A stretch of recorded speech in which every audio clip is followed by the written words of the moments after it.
तो एक बार फिर से स्वागत है आपका हमारे YouTube channel MKG study point पर। तो चलिए आज हम लेके आ चुके हैं आपके लिए दूसरा लेक्चर, जो कि पहला लेक्चर हो चुका है अप्लाइड केमिस्ट्री का। और जिन लोगों ने पहला लेक्चर ना देखा हो तो डिस्क्रिप्शन में लिंक दी जा रही है, आप वहां से जाके पहले वीडियो को वॉच कर सकते हैं। तो उसके बाद हम लोग चलेंगे, हमारे दूसरे लेक्चर में है हाइजीन वर्ग का अनिश्चितता का सिद्धांत। अब इससे हेडिंग से ही आपको पता चल रहा होगा कि अनिश्चितता यानी इस नियम में कहीं ना कोई अनिश्चितता होगी। याद करने का एक सिंपल सा ट्रिक है। तो हाइजेनबर्ग जर्मन वैज्ञानिक थे, जो इनका पूरा नाम था वर्नर हाइजेनबर्ग, और इन्होंने द्रव्य और विकिरण की द्वैतीय प्रकृति को ध्यान में रखते हुए इस सिद्धांत को प्रतिपादित किया था। तो इस सिद्धांत के अनुसार क्या होता है कि इस सिद्धांत के अनुसार किसी गतिमान अति सूक्ष्म कण की स्थिति यानी पोजीशन और वेग यानी कि वेलोसिटी दोनों का एक साथ यथार्थ निर्धारण संभव नहीं है। मतलब कोई भी पार्टिकल है, आप वो किसी, मान लीजिए कोई पार्टिकल, और ये इस पथ पे वो मूव कर रहा है, तो दोनों उसकी वेलोसिटी और पोजीशन को एक साथ डिफाइन नहीं किया जा सकता, किसी एक क्रिटिकल पॉइंट पर डिफाइन नहीं किया जा सकता। यही इस नियम के अनुसार बताया गया है। और नियम को ज़्यादा तोड़ मरोड़ के लिखने की कोशिश ना करें, जो भी सिद्धांत तथा जो भी नियम दिए गए होते हैं वो जिस प्रकार लिखे सेम टू सेम आपको उसी प्रकार लिखना होता है, उसमें कोई छेड़छाड़ नहीं करनी होती है। इसके बाद हम लोगों की हेडिंग है, मैं जैसा कि पहले लेक्चर में भी बता चुका हूँ कि मैं अपने नोट्स को खुद बनाया हूँ ताकि क्लास को आप काफ़ी अट्रैक्टिव बनाया जा सके तथा लिखने में समय ना व्यतीत हो। और जो भी आप लोगों को ना समझ में आया आप लोग कमेंट सेक्शन में बता सकते हैं, तथा क्लास सेशन कैसा लग रहा है इसे भी कमेंट सेक्शन में ज़रूर बताएं। तो चलिए देखते हैं अगला है हमारा परमाणु क्रमांक, एटॉमिक नंबर। परमाणु क्रमांक, द्रव्यमान संख्या, ये तो अब केमिस्ट्री की जो मूलभूत है, मतलब मूल हैं, तो इसको तो सभी लोग जानते होंगे। तो क्या होता है चलिए बताते हैं कि किसी तत्व के परमाणु के नाभिक में उपस्थित प्रोटॉनों की संख्या को उस तत्व का परमाणु क्रमांक कहते हैं। इसे जेड से निरूपित करते हैं। अब क्या होता है कि नाभिक में न्यूट्रॉन प्रोटॉन होते हैं, ठीक है, जो कि दोनों धनायन बनाए रखने का काम करते हैं। इलेक्ट्रॉन होता है नेगेटिव। तो परमाणु क्रमांक क्या होता है कि जो नाभिक में जितने भी प्रोटॉन उपस्थित हो, प्रोटॉनों की संख्या इक्वल टू परमाणु क्रमांक। अब नीचे क्या एक महत्वपूर्ण है कि एक ही तत्व के परमाणुओं के परमाणु क्रमांक समान, यानी एक ही तत्व के अगर परमाणु हैं तो उनके परमाणु क्रमांक समान होंगे, और अगर परमाणु क्रमांक समान होंगे तो उनके प्रोटॉन भी समान होंगे, तथा भिन्न भिन्न तत्वों के परमाणुओं के परमाणु क्रमांक भिन्न भिन्न होते हैं। यानी अलग अलग तत्वों के परमाणु के जो परमाणु क्रमांक होते हैं वो अलग अलग होते हैं। तो जाहिर सी बात है अलग अलग होगी, नहीं तो कुछ ना कुछ प्रॉपर्टीज मैच करने लगेंगी।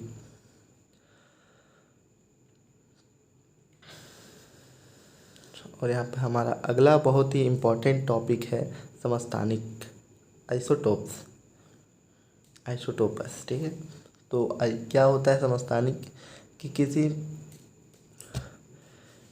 एक ही तत्व के वे परमाणु जिनके परमाणु क्रमांक समान परंतु द्रव्यमान संख्याएं समान नहीं होती। क्या होती हैं कि परमाणु क्रमांक तो समान होगा लेकिन परमाणु की द्रव्यमान संख्याएं भिन्न भिन्न होती है। अब यहाँ पर द्रव्यमान संख्याएं क्या होंगी कि परमाणु क्रमांक में होता है प्रोटॉनों की संख्या, और परमाणु द्रव्यमान में होता है प्रोटॉन और न्यूट्रॉन दोनों की संख्या को मिलाकर परमाणु द्रव्यमान बनता है। तो क्या कहेंगे कि किसी एक ही तत्व में वे परमाणु जिनके परमाणु क्रमांक समान, यानी परमाणु क्रमांक तो समान रहेंगे लेकिन द्रव्यमान संख्याएं भिन्न भिन्न होंगी, उन्हें समस्थानिक कहते हैं। तो समस्थानिक यानी समान स्थान वाले परमाणु क्रमांक के आधार पर आवर्त सारणी में रखा गया है, तो इनको समान स्थान दिया जाएगा, इसीलिए इनका नाम रखा गया है समस्थानिक, ठीक है। और यहाँ पे एग्जाम्पल के माध्यम से हम समझेंगे कि पहला दिया है कि हाइड्रोजन के 3 समस्थानिक, हाइड्रोजन के यहाँ पे 3 समस्थानिक दिए गए हैं। पहला 1H1 जिसका नाम है प्रोटियम, दूसरा है 1s2 यानी 1 है परमाणु क्रमांक और 2 है द्रव्यमान संख्या। तो 1s2 का होगा ड्यूटेरियम और 1s3 का ट्राइटियम। ठीक है।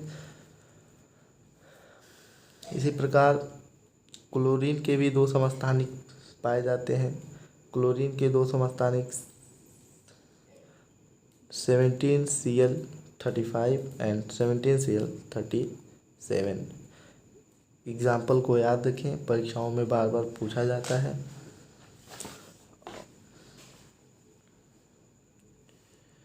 और इसके बाद चलेंगे हम लोग अपने अगले टॉपिक की ओर।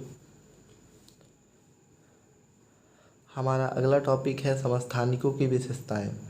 अब इनकी विशेषताएं क्या होती हैं, क्या उपयोग होते हैं, ये इनके बारे में डिस्कस किया जाएगा। तो समस्थानिकों में प्रोटॉनों की संख्या समान यानी प्रोटॉन यानी परमाणु क्रमांक, पहले ही बताया है कि समस्थानिकों में प्रोटॉनों की संख्या समान परंतु न्यूट्रॉनों की संख्या भिन्न भिन्न होती है।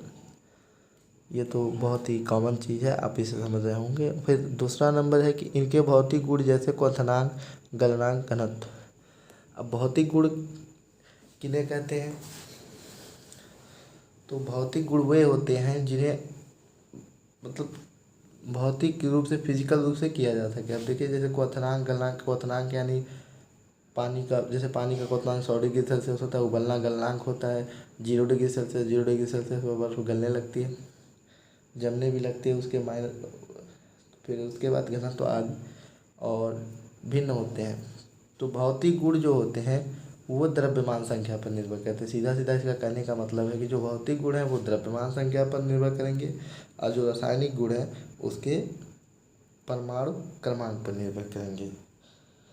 तो यहाँ पर भौतिक गुण जैसे क्वथनांक, गलनांक आदि भिन्न भिन्न होते हैं क्योंकि ये गुण द्रव्यमान संख्या पर निर्भर करते हैं। फिर इसके बाद तीसरा कि इसके रासायनिक गुण समान होते हैं। ठीक है, रासायनिक गुण क्योंकि समान क्यों होते हैं, क्योंकि प्रोटॉनों की संख्या भी समान होती है और परमाणु क्रमांक समान होने के नाते प्रोटॉनों की संख्या समान होती है और प्रोटॉनों की संख्या जो कि परमाणु क्रमांक पर ही निर्भर करता है उसका रासायनिक गुण। तो क्या हो, इसको समझ में आ गया होगा। इनके रासायनिक गुण समान होते हैं क्योंकि समस्थानिकों में इलेक्ट्रॉनिकों तथा प्रोटॉनों की संख्या समान होती है। नंबर 4, किसी तत्व के सभी समस्थानिकों को आवर्त सारणी में एक ही स्थान दिया गया है। क्योंकि आप जानते होंगे कि जो आधुनिक दीर्घाकार आवर्त सारणी है उसमें तत्वों को उनके परमाणु क्रमांक के बढ़ते हुए रूप में रखा गया। तो इनका परमाणु समान होने के नाते उन्हें आवर्त सारणी में एक ही स्थान पर रखा गया है। तो ये यहाँ पर हो गया समस्थानिकों की विशेषताएं खत्म। अब उसके बाद हम लोग देखेंगे समस्थानिकों का उपयोग। क्या उपयोग होता है समस्थानिकों का। अब समस्थानिकों के उपयोग में देखेंगे कि समस्थानिक का उपयोग कृषि, जीव विज्ञान, भूगर्भ विज्ञान, स्वास्थ्य विज्ञान, रसायन विज्ञान तथा विज्ञान आदि के क्षेत्र में किया जाता है। यानी जो इस समय कोई भी तत्व हो जो थोड़ा समस्थानिकों का प्रयोग अब कृषि के रूप में कैसे किया जा रहा है, क्योंकि कृषि के रूप में ये किया जा रहा है कि भारी जल, जीव विज्ञान के रूप में जो भारी जल के माध्यम से जो भी चिकित्साएँ की जा रही, भूगर्भ विज्ञान, स्वास्थ्य विज्ञान के रूप में, रसायन विज्ञान के रूप में इस प्रकार की जा रही है कि ड्यूटेरियम से भारी जल बनाया जाता है। रसायन विज्ञान में जो ड्यूटेरियम है 1s2 का, उसकी सहायता से भारी जल बनाया जाता है और भारी जल का उपयोग किया जाता है परमाणु रिएक्टरों में। तो आप समझ सकते हो भौतिक विज्ञान आदि के क्षेत्रों में किया जाता है।